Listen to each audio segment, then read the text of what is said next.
remember the day, I remember when I was growing up. I grew up north of here, about 20 miles north of here, and my parents were two incredible parents, loved me with all their heart. We grew up on a farm. My brothers and sisters grew up on a farm that had been in our family for years and for years. And I remember hanging out with my dad. He always did everything with us. My brothers and I, we would never do anything without my dad. We'd go fishing, we'd play catch. Whatever it was that we would do, we'd always do it with my dad. He loved us. There's nothing in the world that he loved more than us boys. As time went on in life, I grew up, I grew older, and I started to become a little more independent, but I always stuck with my dad. I loved my dad. I never wanted to leave him or forsake him or do anything like that to harm him. And I remember that feeling that I had from my dad. I always longed for the day that I would have a child of my own, and that child would have those same feelings towards me. So a few years went by, and I met my wife. Beautiful girl, still beautiful today. And then a few years later, my father passed away. It's one of the hardest times of my whole life. Like I said, I loved my dad. There is just this connection that we had together. And when he passed away, something in me broke, and I cried and I cried. And he never got a chance to see his grandkids. And I'm going to tell you a little bit about my two boys here in just a second. But when my father passed away, he gave me the company. He said, "Hey, you're going to be in charge of this company. You are inheriting this company, and I want you to take care of it. And when you have kids of your own someday, when you have children of your own, I want you to give that to them as you leave this earth as well." And so a few years went by, and we had our first son, and then a little while later, 2 years later, we had our second son. And I never will forget the day that I held my second son in my hands, and I looked at him and I smiled, and his older brother was standing right there, and we had like our first little family picture, whatever you want to call that. And at that moment, I knew that there was nothing in the world that I cared more about than these two little boys, these two sons of mine that God had blessed me with. And so we did a ton of things when the boys were growing up. I got to take them to the first day of preschool and kindergarten. And I remember seeing their faces when they got on they went to the classroom, and they're a little nervous. You could tell they're a little nervous, but they're excited at the same time. And I can't really explain the feeling inside of a father's heart when you see them moving on and growing up and just experiencing life. And then as years went on, we began to get them involved in sports, and one of their favorite sports to play was baseball, which is great because I loved playing baseball. I played baseball in high school, and just seeing my boys picking up a baseball bat and taking a swing at the ball, sometimes missing it even off the tee. It's okay. 16 years old, they couldn't hit it off of a tee, but okay, I'm just kidding on that one. I don't want to throw them under the bus too much. But I remember my boys are just 10 years old and 8 years old, and just playing catch with my boys. There's nothing in the world that I'd rather be doing than just hanging out with them, building that relationship with them, because I knew that someday they would be able to have that same relationship with their boys. And I wanted to set the example so that they knew how much that I love them, so that they know how much that they will love their boys. Things like school projects. I remember and when my younger son was in second grade, they did a little project on the Titanic. And when you're in second grade, you don't really know how to do construction too well. And one of their big projects was, hey, I want you guys, the teacher said, hey, I want you guys to go home and I want you to come up with a model of the Titanic. You can do that in cardboard, you can make a picture. So my son comes home and he's all excited because he had this great idea in his mind. And he wanted to build the Titanic out of wood. And yeah, I'm not very, I mean, I can hold my own with construction. Like I said, we have a farm, so like there's some construction that you have to do. But he comes home and he's like, hey, I want to build this out of wood. And I was like, how do you build the Titanic out of wood? And so we kind of collaborated. We spent some time together. That's, like I said, that's my favorite thing to do, spending time with my son. So we spent some time together and figured out how we were going to do it. We went out and bought the supplies, and then we built this Titanic. And I wish I had a picture of it today, but it's still sitting in our garage, and it'll never leave. It'll never leave because it's got a special place in my heart and in his heart as well. But we built that Titanic.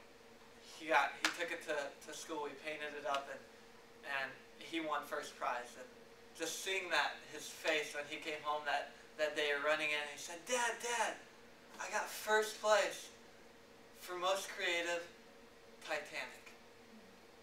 And that just made my day. So as we got older, I taught the boys how to drive. Very, very scary. If any of you guys are fathers out there or mothers and you've taught your children how to drive, you probably realize how scary that is. Getting in a car with somebody who's never driven before, going 60 or 70 miles an hour can be very frightening. Let's just leave it at that. But my younger son, I'm talking a lot about my younger son, I know, but when he was a senior in high school, he started hanging out with a bunch of friends, and which is great. I love seeing him kind of create his own life, and we were still great. We were still pretty tight. But as time went on, he kind of distanced himself a little bit. And I knew that's natural. Like I kind of expected it to happen almost in a way. But I got a phone call one day. Actually, it was late at night, and it was the police department. And they called me and they said, "Hey, your younger son has been in an accident. He's just down the road from here, and he's just down the road from your house, and he's unconscious, but we think he's going to be okay. We're getting ready to rush him to the hospital.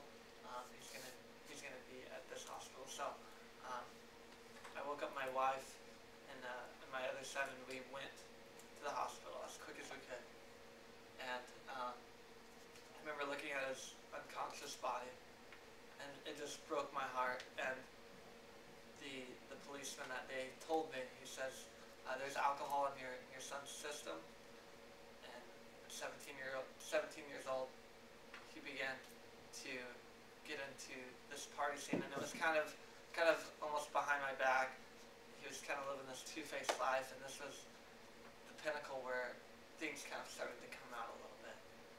And it broke my heart to see my son leaving everything that he was raised being taught. So a few weeks later, as he was released from the hospital, and it was a pretty traumatic event. Lots of things happened, broken bones all over, and he had to stay in the hospital for quite a while, a few weeks. And so as soon as he got out, he was pretty embarrassed, I think. And he came up to me that day, and he looked at me and he said, "Dad, I want to go ahead and take my inheritance out of the company and out of everything that you've been saving up for me. I want to go ahead and just take that and kind of do my own thing for a while." And I guess it would have been all right if he told me, "Hey, I want to go ahead and take over my part of the company and help you run this, and then he would get part of the profit." I guess that would have been all right. But the fact that he wanted to cash in his part of the company and leave just tore me up. It broke my heart. And so I didn't want him to, I didn't want to force him to stick around. He was a grown man by this time, and I wanted to give him that freedom that he wanted to experience. And something inside me knew that it wasn't going to be good. But I know that if I didn't give him the choice, then there would just be bitterness and hatred held towards me. So I gave him his inheritance, and I remember kind of watching him from a distance as he kind of went off and started doing his own thing. And I'm thankful for Facebook that I could kind of keep up with him a little bit. I don't know if you realize that we were still friends on Facebook or whatever, but it broke my heart to see all the things that he was going through. And first he went off. He went off and started gambling. He gambled a lot of his inheritance money away, thinking, oh, maybe if I go gamble, I don't have to work. I just get to play games and win money, and that's a great thing. And we all know that's not how gambling works. So he lost a lot of his money there. He got caught up in drugs and in alcohol, and then in women, and pretty soon he looked at his life, and he had like a couple dollars left, and he didn't know where he was going to be staying the next night. He didn't own a house. He'd been staying in hotel rooms, nice hotel rooms, but now he had like a couple bucks left, and he was realizing, man, I'm going to be running out of money. So he realized that he was helpless, so he found a job. He started working as a garbage man, basically, going around to people's garbage and throwing it in the truck. You know, the monotonous, hey, let's pull over, let's take the garbage and throw it in the truck. And he began to get so hungry that he would dig through people's garbage and find the scraps of their food, because he needed a way to eat. He needed a way to supply his needs.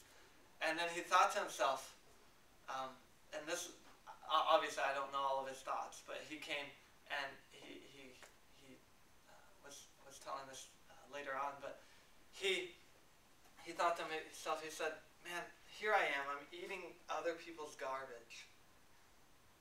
Oh, my dad and his family and all of his workers are at home, and it's Christmas time. They're having a Christmas party. They're feasting. They're having ham and turkey and all this great stuff. All this joy is going on. And here I am in the slums eating other people's garbage. And finally one day my best friend was driving through downtown Seattle, and he saw my son in person.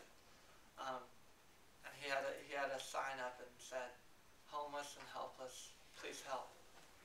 And my best friend knows that was my son, so he told my son, he says, hey, how you doing?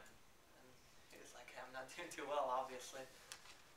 And my best friend, he says, hey, your dad loves you, he misses you, and just know that he cares about you. And so all I had ever wanted was for my son to come home to me, but I didn't want to force him to do that.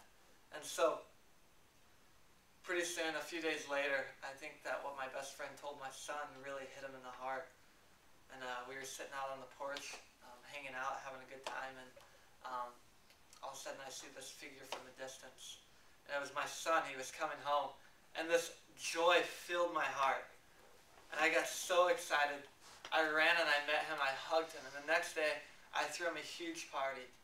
At first he was a little reluctant. He didn't know if the joy that I was actually feeling was fake, or he didn't really know if I would accept him back into the family. But I did.